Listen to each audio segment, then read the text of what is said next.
عليكم ورحمة الله وبركاته.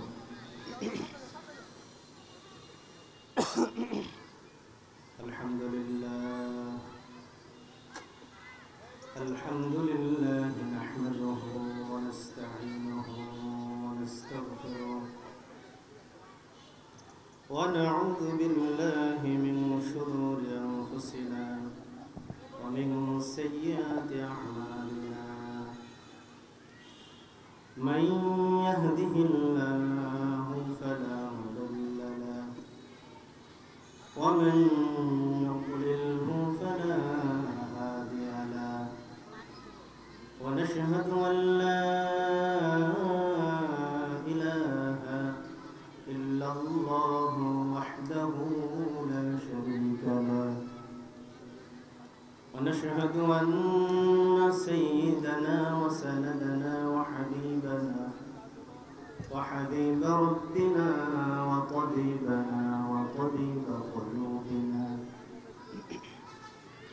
ومرشدنا ومبشرنا ونذيرنا وبشيرنا ومولانا محمدا عبده ورسوله الذي أرسله بالحق بشيرا ونذيرا وداعيا إلى الله بإذنه وسراجا منيرا.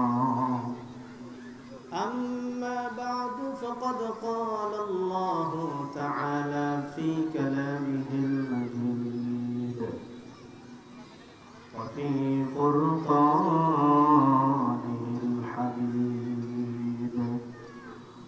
أعوذ بالله من الشيطان الرجيم. بسم الله الرحمن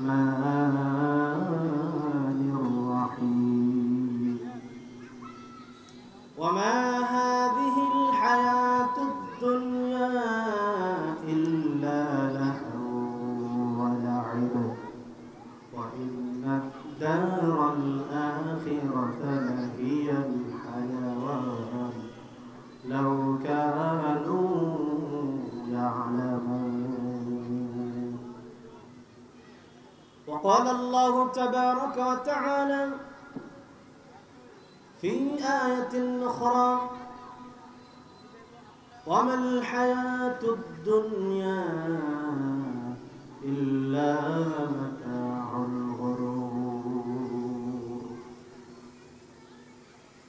وقال تبارك وتعالى في شان حبيبه في آية أخرى في كلامه المجيد إن الله وملائكته يصلون على النبي يا أيها الذين آمنوا صلوا عليه وسلموا تسليما. شكرا لكل ذات تدرك اللهم صل على محمد وعلى آل محمد كما صليت على إبراهيم وعلى آل إبراهيم إنك حميد مجيد. اللهم بارك على محمد وعلى آل محمد كما باركت على إبراهيم وعلى آل إبراهيم إنك حميد مجيد. بلغ العلا بكماله كشف الدجى بجماله حسنت جميع خصاله. صلوا عليه وآله. محمد نے آ کر कुफ्र को मिटाया,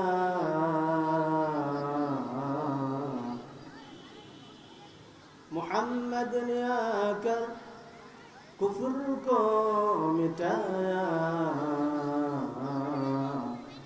कुफ्र को मिटाकर सदाकत बताया।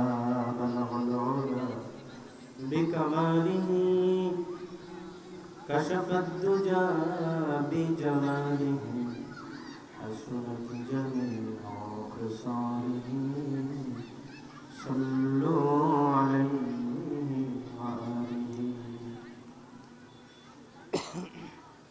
আলহামদুলিল্লাহ, আজ 14 নভেম্বর রোজ বৃহস্পতিবার রাজেশ্বর দারুল মাদ্রাসা ও খানাবাদে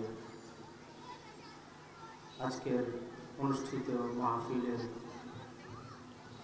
সভাপতি,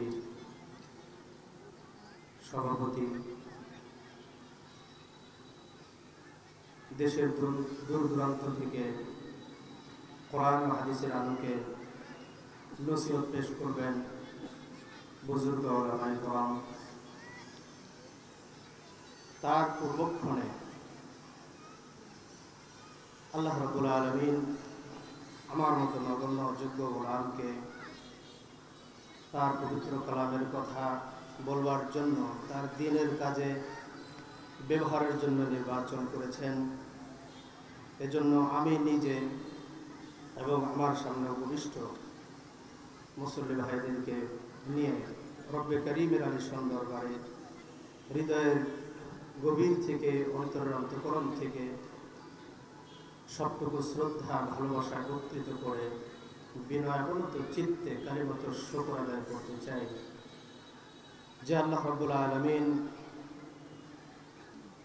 বর্তমান পৃথিবীর প্রায় 800 কোটি প্লাস মানুষের মধ্য থেকে 200 কোটি প্লাস রেজিস্টার্ড মুসলমানের মধ্য থেকে আল্লাহ রাব্বুল আলামিন তার পবিত্র কালামের আলোচনার জন্য আপনাকে আমাকে সুস্থতার সাথে এই জান্নাতি পরিবেশে কবুল করেছেন। এজন্য আমরা সকলের হৃদয় থেকে একবার কালিমাত শুকর আদায় করব, আলহামদুলিল্লাহ। অত্যন্ত বিনয়ের সাথে ওই সমস্ত ভাই ও বোনদেরকে আকুল আবেদন করতে চাই যারা প্যান্ডেল উপস্থিত হয় নাই ব্যক্তিগত অতীব প্রয়োজনের কারণে, কিন্তু মাহফিলের মাইকের সাউন্ড তাদের কর্ণগহরে পৌঁছে যাচ্ছে। তাদেরকে বিনয়ের সাথে শ্রদ্ধা ঠিক রেখে আবেদন করতে চাই তারা যদি সম্ভব হয় প্যান্ডেলে আসার, আলহামদুলিল্লাহ প্যান্ডেলে চলে আসবে। আর যদি সম্ভব না হয় নিজ স্থানে বসে যেখান থেকেই মাইকের আওয়াজ শুনছেন, সাউন্ড শুনছেন, কোরআনের কথাগুলো একটু মনোযোগ সহকারে যেন তারা শুনেন। সাথে সাথে আল্লাহর কাছে অল্প সময়ের জন্য আমি বসেছি, আমাকে খুবই অল্প সময় দেওয়া হয়েছে। এই অল্প সময়ের মধ্যে আল্লাহর কালাম থেকে এমন কিছু কথা যেন আমি বলতে পারি যেটা আমার জন্য, শ্রোতা মণ্ডলীর সকলের জন্য হেদায়েতের পথ ও পাথের হিসেবে আল্লাহ কবুল করেন বলে আমিন।